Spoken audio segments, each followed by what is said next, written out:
Saudara-saudari yang terkasih, hari ini merupakan hari Minggu Paskah kedua, dan pada hari ini juga dirayakan kerahiman Ilahi.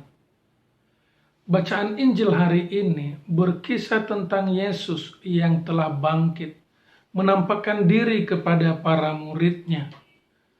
Akan tetapi ketika Yesus menampakkan diri kepada para murid, Thomas, seorang dari ke-12 murid, tidak hadir, tidak ada bersama mereka.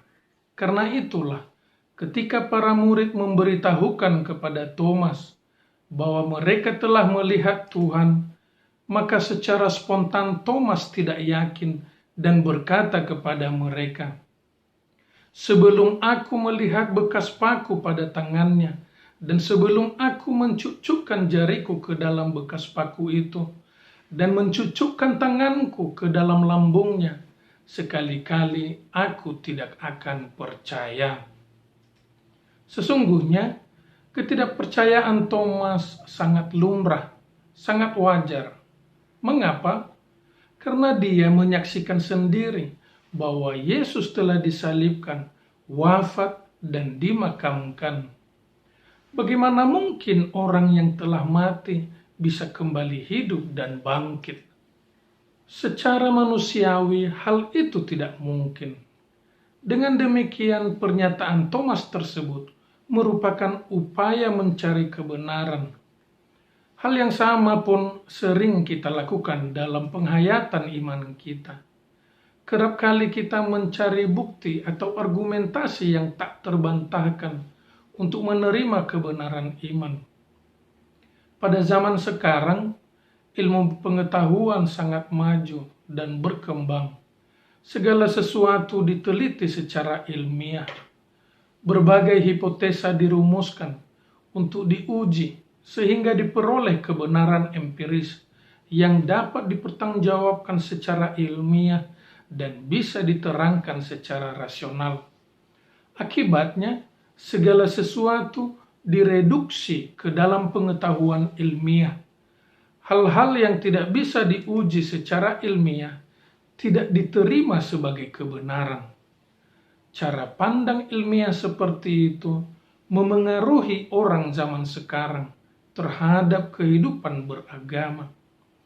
Tidak sedikit orang yang tidak lagi percaya akan kebenaran agamanya.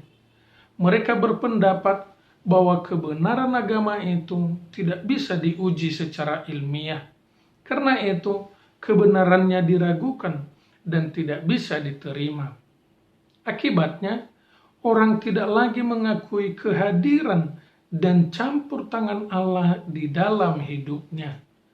Mereka lupa bahwa begitu banyak kebenaran, begitu banyak kenyataan hidup yang tidak bisa dijelaskan secara ilmiah dan rasional. Thomas dalam Injil hari ini mewakili orang-orang zaman sekarang yang hanya menerima kebenaran yang bisa dijelaskan secara ilmiah. Namun, Yesus menyadarkan Thomas bahwa masih ada kebenaran, masih ada realita yang tidak bisa diterangkan secara rasional ataupun secara ilmiah. Kalimat Yesus yang mengatakan, "Berbahagialah mereka yang tidak melihat namun percaya," merupakan penegasan bahwa manusia harus menerima kebenaran iman.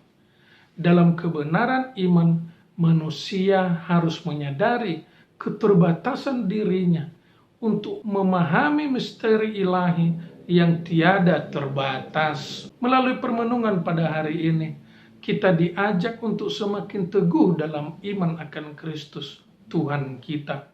Dia tetap hadir dan menyertai kita di dalam perjalanan hidup kita. Karena itu, hendaknya pengakuan iman Thomas itu pun menjadi pengakuan iman kita, sehingga kita pun berkata, "Ya Tuhanku dan Allahku." Amin.